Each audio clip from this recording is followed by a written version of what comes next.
magandang araw sa inyong lahat. So, meron pala akong iparinig sa inyo na isinulat ko na kanta. So, ngayon ko lang to kakantahin.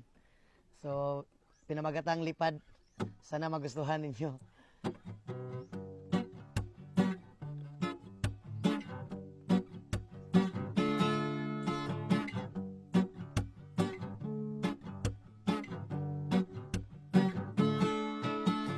Salamat sa mga kaibigan kong tumutulong. Kayo ang dahilan kung bakit ako nagpadayon.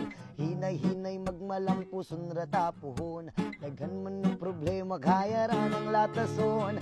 Dilirat ang magsagad para way labad. At tual lang huna-hunaon kaya ra ni Brad. Basta di lang malimtan kung asa tananukad. Nagapabilin sa gihapon nga way paglubad. Kaya lipad, lipad saan ang gusto mo. Patuloy ka